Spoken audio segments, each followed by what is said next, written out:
Bienvenidos una vez más a nuestra transmisión digital de Salud Pública al Mediodía. Te habla el Dr. José Rodríguez Orengo, director ejecutivo del Puerto Rico Public Health Trust, una entidad del Fideicomiso de Ciencia, Tecnología e Investigación de Puerto Rico.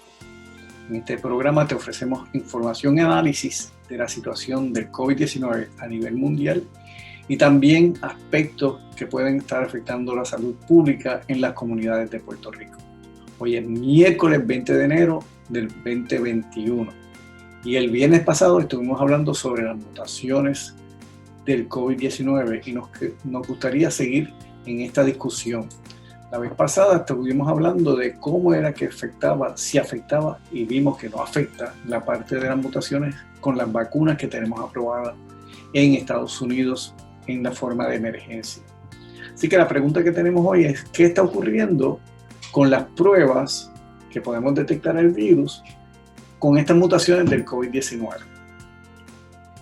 Sabemos que estas mutaciones, principalmente estaba la de Inglaterra, que es una mutación que puede aumentar hasta el 70% del contagio en adultos y niños, que es conocida como la B117, en donde tiene 8 mutaciones, particularmente en la parte de la espiga que hoy vamos a estar mencionando próximamente.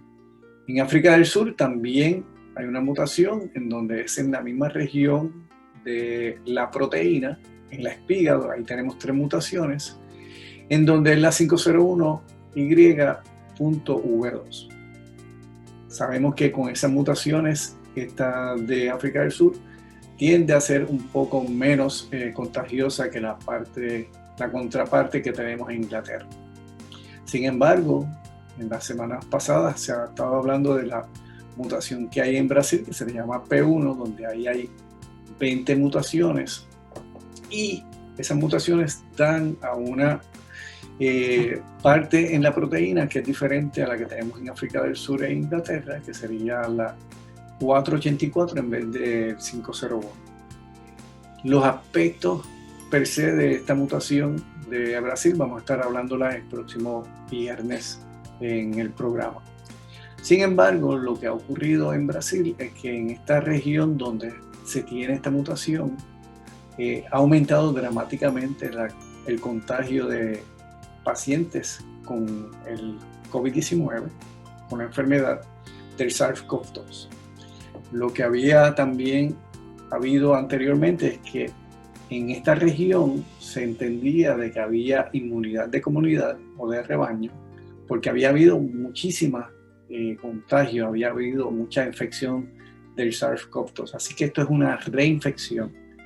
Y lamentablemente la situación que se tiene en esta región de Brasil es como la de Los Ángeles, donde en los hospitales tienen que limitar la cantidad de oxígeno que le dan a los pacientes. En algunos casos ya no hay ni oxígeno. Eso no está ocurriendo en Puerto Rico, pero debemos estar pendientes porque en cualquier momento, si bajamos la guardia en términos de la protección, pudiera estar ocurriendo.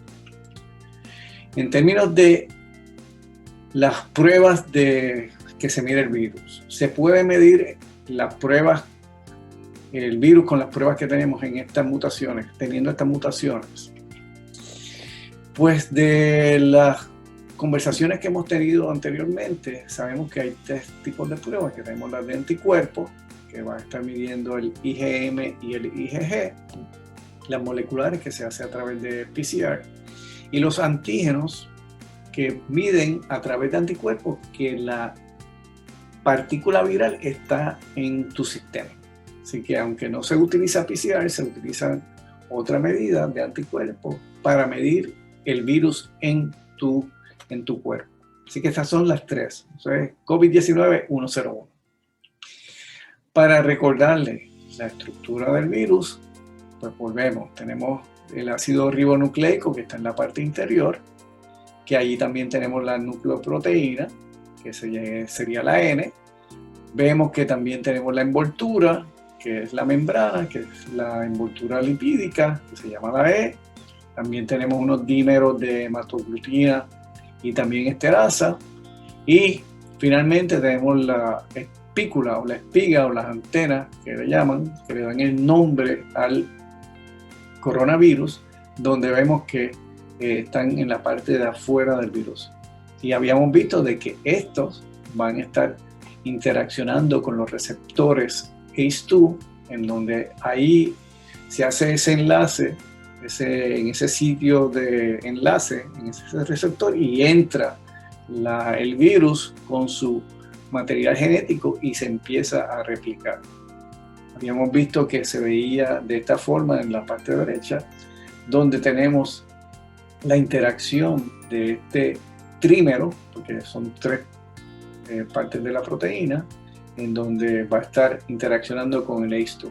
Y tenemos 2 variantes, 2 formas, tenemos la S1 y también tenemos la S2, en términos del spike.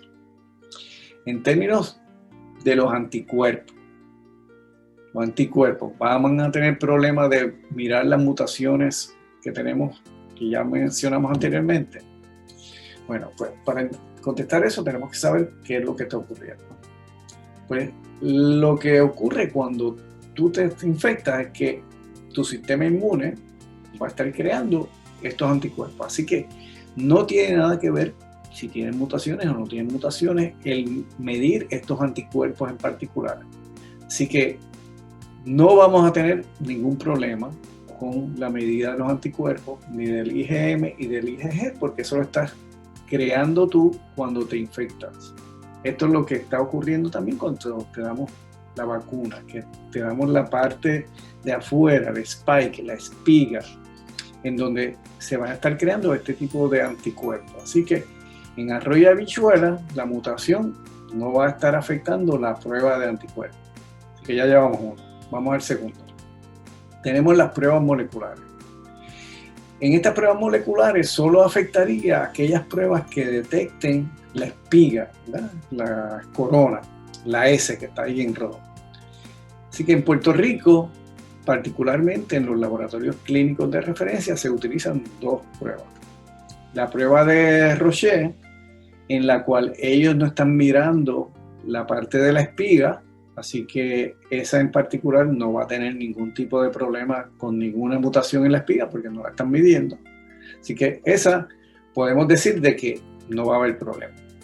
En términos de la otra que se utiliza en Puerto Rico, en estos laboratorios clínicos de referencia, tenemos la de Thermo Fisher, en donde ahí estamos mirando otras 3 regiones del ácido ribonucleico, que sería la N, que habíamos visto que es esa proteína que está en el núcleo, que está en la parte adentro con el RNA. También tenemos la parte del ORF1AB y también tenemos la S, que vemos que está en rojo porque es parte de la medida que se hace con el Thermo Fisher. Por lo tanto, puede ser de que esa en particular, esa señal para esa prueba S en este Thermo Fisher salga negativo si tiene la mutación. Sin embargo, vas a estar positivo para las otras 2. Así que vas a seguir dando positivo a Thermo Fisher. Para 2 de las pruebas, la tercera, si tiene la mutación, puede ser que dé negativo. Lo que se ha realizado entonces es que aquellas personas que tengan las 2, que sean positivas, pero negativas a la S, lo que se está haciendo por el Departamento de Salud y otros compañeros de laboratorios aquí en Puerto Rico es que se están enviando a secuenciar para ver qué tipo de mutación es la que tenemos en el spike, en esa espiga.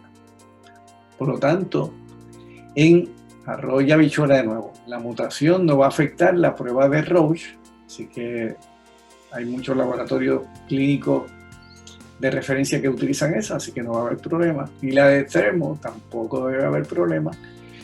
Al contrario, se puede utilizar para determinar si hay mutaciones en la espiga, en ese spike, y ver si realmente tenemos la de Inglaterra, si tenemos la de Brasil, si tenemos la de África del Sur o tenemos alguna otra nueva.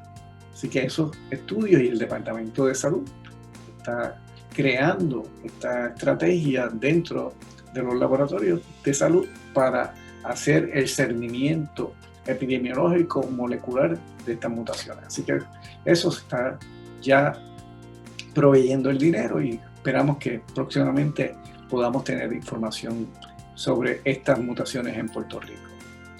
Así que vamos al tercero, tenemos el antígeno. En el de antígeno, lo que se está utilizando es que se creó un anticuerpo para medir la nucleoproteína, ¿verdad? Esa que está dentro de la envoltura. No hay núcleo ahí, pero hay dentro de la envoltura, que sería la N. Y no hay para la espiga.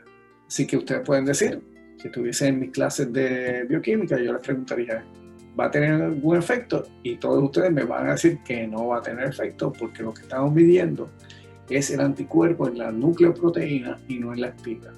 Por lo tanto, la mutación en términos de la prueba de antígeno tampoco va a afectar esa prueba.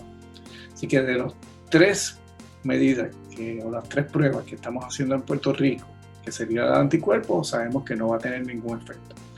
En términos de las moleculares, de las pruebas que estamos haciendo aquí en Puerto Rico, una de ellas no va a tener ningún efecto y en la otra, al contrario, la podemos utilizar para ver si hay mutaciones en Puerto Rico.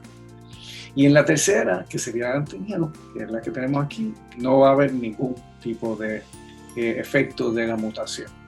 Así que yo espero que eso esté claro y le pueden también decirle a todas las personas que ustedes hablen sobre esta situación en el cual se puede crear una perspectiva falsa de que va a estar afectando las pruebas moleculares.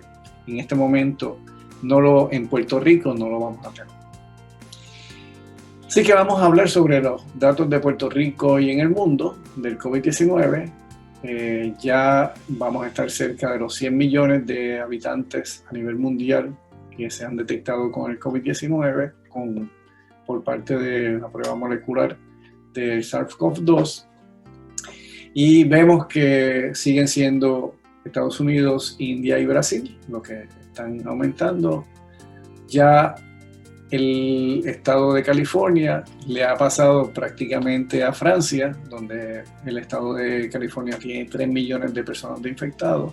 Así que si fuese un país, estuviese en la 6ª posición, casi llegándole a las naciones, al United Kingdom, a Inglaterra, al Reino Unido. Así que vemos que la situación en Estados Unidos se sigue agravando en términos de las personas que se están infectando con el COVID-19.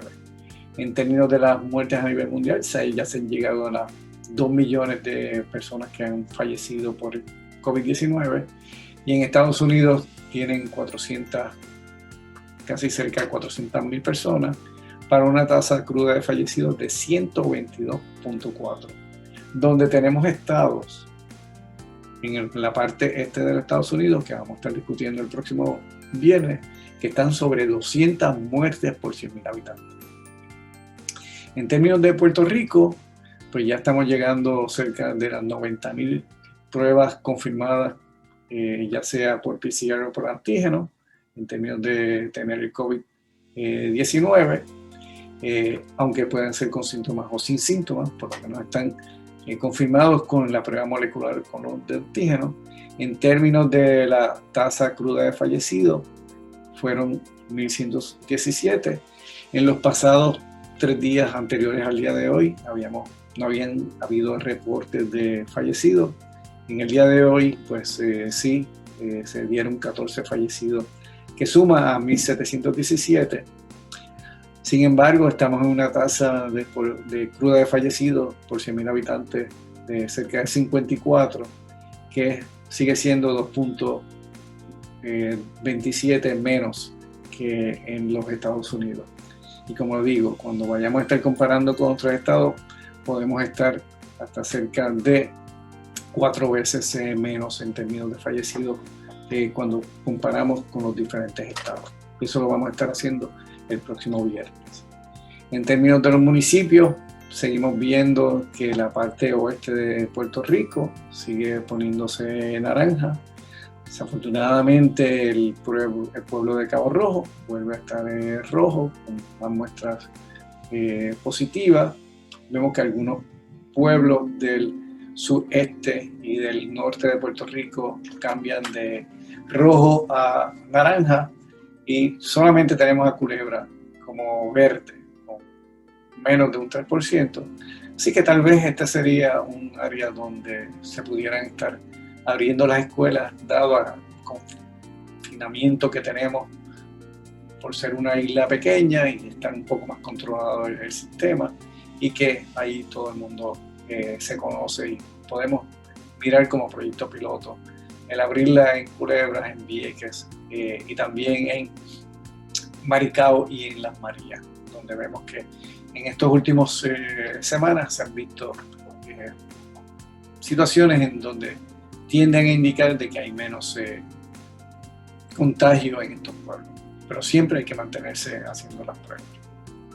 En términos del índice de riesgo, aquí tenemos hasta el 15 de enero, ya llegando a terminar la semana del 17 de enero, donde vemos que seguimos en naranja, pero en términos de naranja ahora sube un valor adicional, en vez de 6 ya subió a 7, ya dado a que los números en términos de casos activos siguen aumentando, están cerca de 6.000, que son 460 casos diarios que se infectan en Puerto Rico en las últimas 2 semanas. Esto lo tenemos que disminuir, así que les pido que no bajen la guardia, que utilicemos las medidas de seguridad que ya hemos mencionado anteriormente. En términos de los hospitalizados e intensivos, esta es una muy buena noticia. Seguimos disminuyendo la cantidad de personas que están hospitalizadas.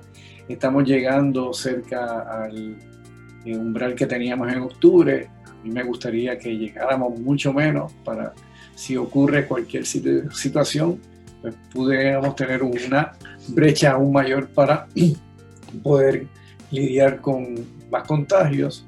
De igual manera, tenemos la parte de los cuartos intensivos que siguen disminuyendo la cantidad de utilización por los pacientes de COVID, que en este caso son 47. En términos de los fallecidos, hemos estado viendo de que, como les comenté, en los últimos 3 días no se habían reportado, se reportaron 14 en el día de hoy, pero aún así vemos que tenemos menos de 10 por día en lo que se ha reportado hasta el momento. Eso hay que seguir monitoreándolo y ver hacia dónde vamos a estar moviéndonos, pero hay una tendencia favorable también hacia que no tenemos tantos fallecidos como los tuvimos en noviembre y definitivamente menos que lo que tuvimos en diciembre. Aquí tenemos los fallecidos reportados, que fueron los 14. De nuevo, son personas mayores de 60 años. En este caso, el más joven era de 65 años y el más con más edad fue de 90 años. Nuevamente, estas son las personas vulnerables, lo hemos repetido en múltiples ocasiones. Vemos que esto no es solamente de un área en particular, sino que los municipios son variados. San Juan siempre tiene uno que otro fallecido por día, así que tenemos que estar pendientes a este tipo de interacción que tenemos con nuestros adultos mayores. Así que esto ha sido todo por hoy. Espero que hayan aprendido sobre la situación de las mutaciones que tenemos y si afectan las pruebas que estamos realizando para detectar el virus en Puerto Rico. Hemos visto que no. Así que los espero el viernes, donde vamos a estar hablando sobre otros aspectos del COVID-19 y de salud pública en Puerto Rico. Los espero el viernes. Hasta luego.